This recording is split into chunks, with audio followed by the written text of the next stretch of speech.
buenas tardes. Hoy ha arrancado oficialmente la cumbre del G20 en Bali. Sí, ayer teníamos una avanzadilla, podríamos decir, con la reunión entre Joe Biden y Xi Jinping, pero la primera sesión oficial ha sido hoy. Y todo sigue indicando que el enfoque está en avanzar hacia la paz. ¿Hay voluntad de que esto sea así? Bueno, repasemos los hechos. En la primera sesión del G20, los discursos de los líderes han sido la gran clave del día.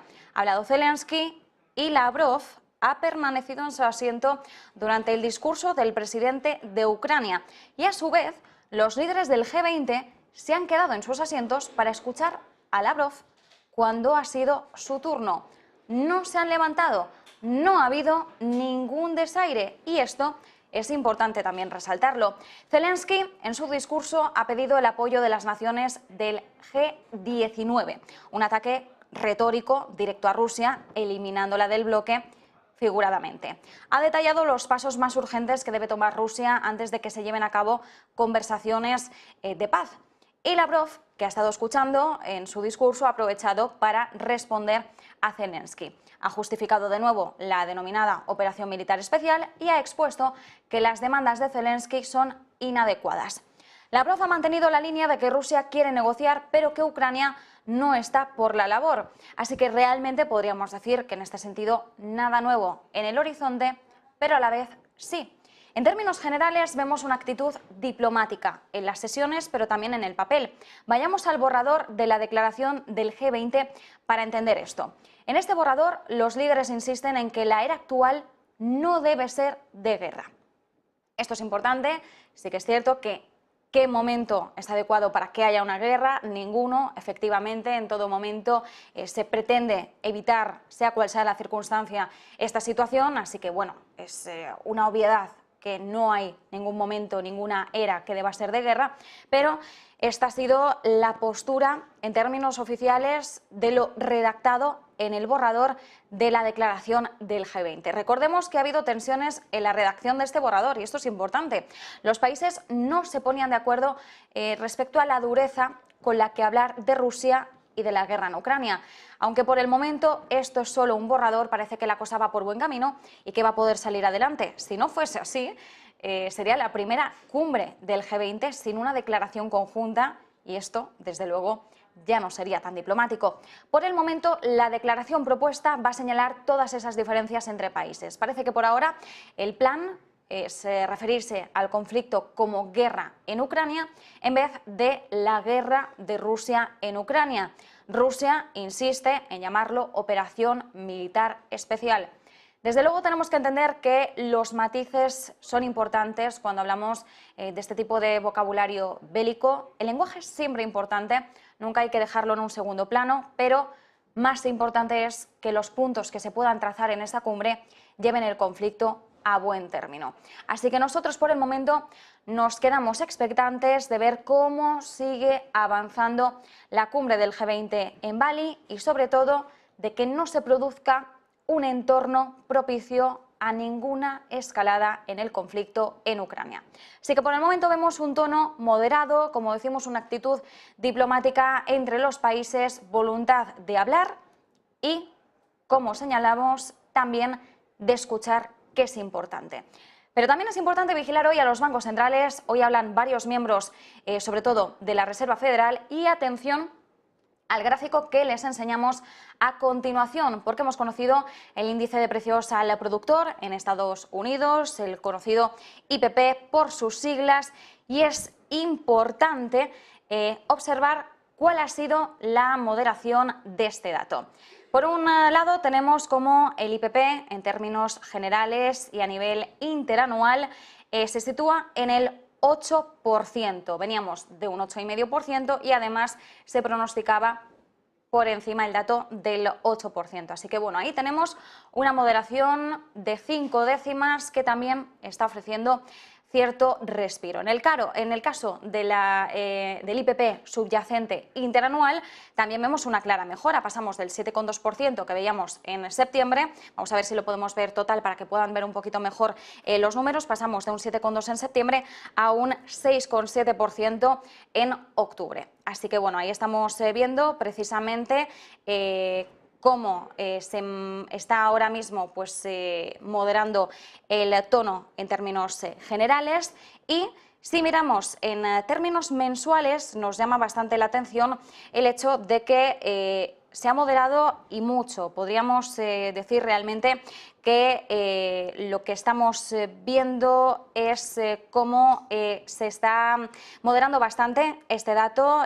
Como decimos, en término mensual, de hecho, es prácticamente plano el dato. Así que, bueno, ahí está la clave, sobre todo en la mejora que estamos viendo en la inflación y tanto en términos interanuales como mensuales, pero en la inflación general y también en la subyacente. Así que quedémonos nosotros con esta muestra, con estos datos que son los relevantes, los que nos están indicando ahora el rumbo que va a continuar también siguiendo la Reserva Federal y el resultado que están teniendo las actuaciones por parte del organismo que preside Jerome Powell.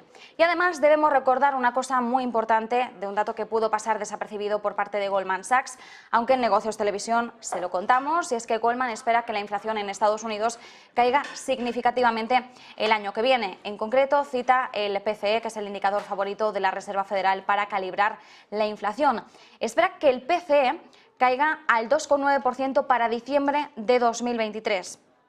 El último dato que teníamos era del 5,1%, así que es una caída significativa del 5,1% actual al 2,9% dentro de un año. Y con esto, y además también lo estábamos viendo con el último dato de IPC y ahora con el IPP, que también nos indica un adelanto importante de cómo se va a seguir moviendo la inflación de cara al próximo mes, con esto le está dando Goldman Sachs la razón a la Reserva Federal. Ve claramente que la inflación se va a calmar y mucho de cara a finales del año que viene, es decir, confía en que la Reserva Federal va a conseguir su objetivo de controlar la inflación. Y además los tiempos encajan, porque de media nos dicen que los efectos de las subidas de tipos se notan en un periodo de entre 6 y 12 meses en la economía real, en la inflación. Así que nos están saliendo los cálculos, vemos cuál es el foco que mantiene Goldman Sachs y estamos viendo también por distintos indicadores macro cómo todo apunta a que la inflación por el momento se está moderando. Brainard, además, Lael Brainard, tenemos que recordar que ayer hablaba de unas próximas subidas de tipos de interés más calmadas por parte de la Reserva Federal. Hemos visto cómo en las 4 últimas reuniones la subida era de 75 puntos básicos y ahora, de cara a la próxima reunión de diciembre, parece que la apuesta es clara, 50 puntos básicos.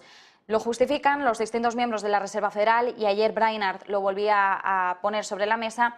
Decían, bueno, pues una progresión o una magnitud algo menor en la subida de tipos va a permitir a la Reserva Federal calibrar con tiempo y mejor los ajustes que hagan falta sobre la marcha. La Fed, al igual que el Banco Central Europeo, mantiene ese approach meeting by meeting, es decir, ese enfoque reunión tras reunión, ir vigilando los datos y en función de los datos que vayan teniendo en ese mismo horizonte, en ese mismo marco temporal, ir decidiendo poco a poco.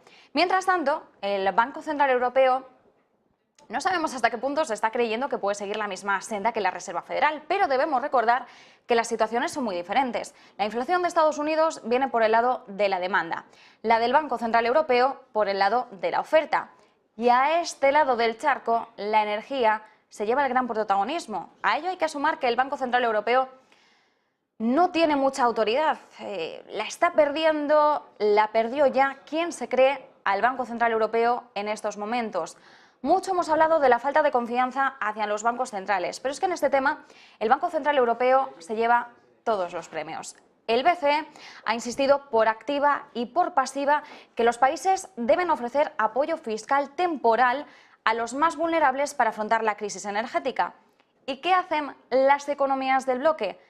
Mirar hacia otro lado y hacer lo que consideran para afrontar estos próximos meses y, bueno, y en el caso de algunos partidos, pues ya de paso rascar votos. Este también es uno de los grandes problemas que afronta el Banco Central Europeo cuando intentamos compararlo con la Reserva Federal de Estados Unidos. La Reserva Federal actúa por un único país, por el beneficio común de un único país.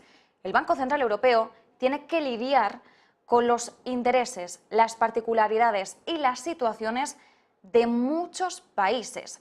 ¿Y qué es lo que están haciendo los distintos países cuando están viendo la que se les cae encima en casa? Pues ya lo vimos, por ejemplo, con Alemania, cuando anunció que iba a asumir la totalidad de las facturas de todos los consumidores en el mes de diciembre, sin hacer distinción entre la capacidad adquisitiva de los hogares. Así que de ahí, caso omiso a la recomendación del Banco Central Europeo de centrarse en los vulnerables.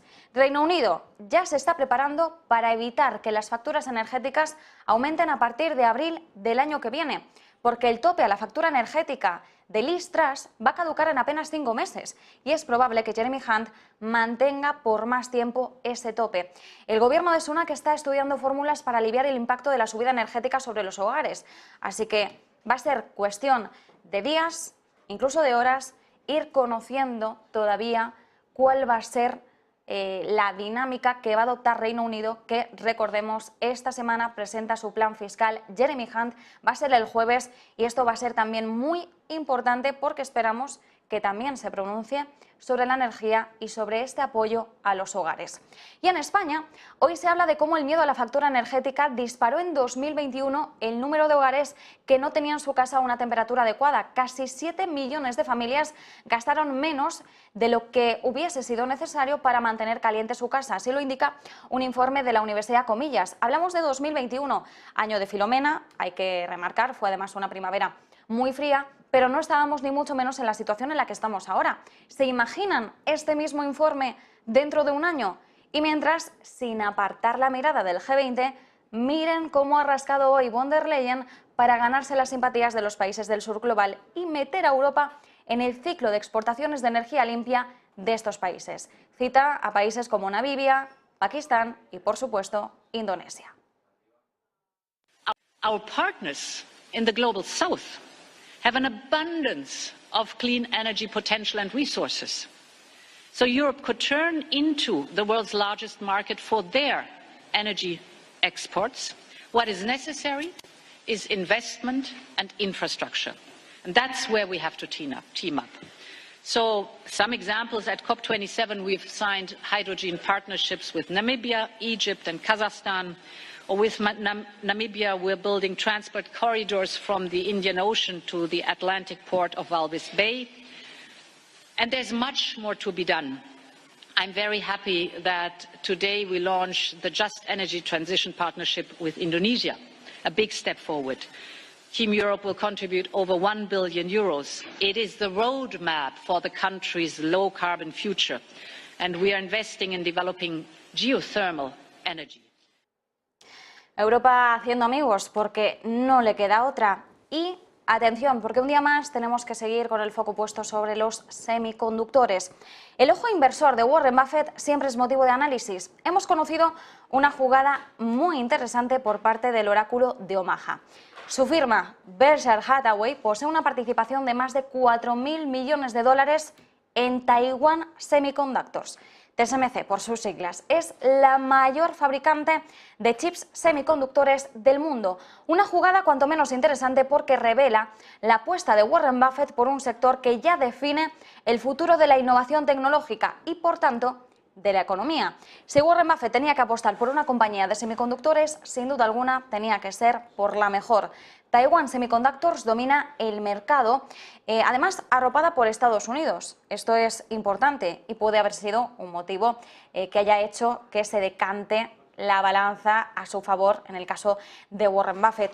TSMC tiene una cuota de mercado de más del 53% en la fabricación de semiconductores y además Taiwán, como área regional, produce más del 90% de los semiconductores más avanzados del mundo.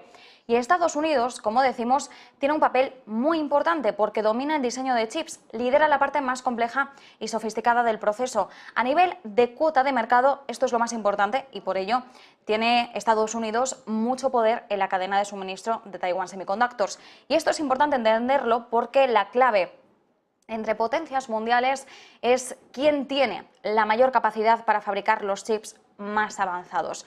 El respaldo de Warren Buffett con esta inversión, por tanto, adquiere otra dimensión, podríamos decir, porque con este movimiento está Warren Buffett manifestando su confianza en la compañía, pero sobre todo en el beneficio que puede sacar Estados Unidos de ella. Y esto quizás es lo más importante, porque la mayor parte de la cartera de Berkshire Hathaway se centra en Estados Unidos. En el top 10 de las mayores inversiones tenemos a Apple, Bank of America, Chevron, Coca-Cola. Hasta la 9ª posición, todo lo que vemos son compañías estadounidenses. Taiwan Semiconductors está en el 10º puesto. Warren Buffett está dejando entrever la enorme importancia de esta compañía para el futuro desempeño de la economía de Estados Unidos. Y recordemos que China está invirtiendo miles de millones de dólares para desarrollar una industria nacional de semiconductores menos dependiente del resto del mundo. Así que esto no se trata de una mera inversión más de Warren Buffett, sino que es un capítulo crucial en la lucha por la hegemonía mundial y el epicentro de una guerra tecnológica si es que se produce.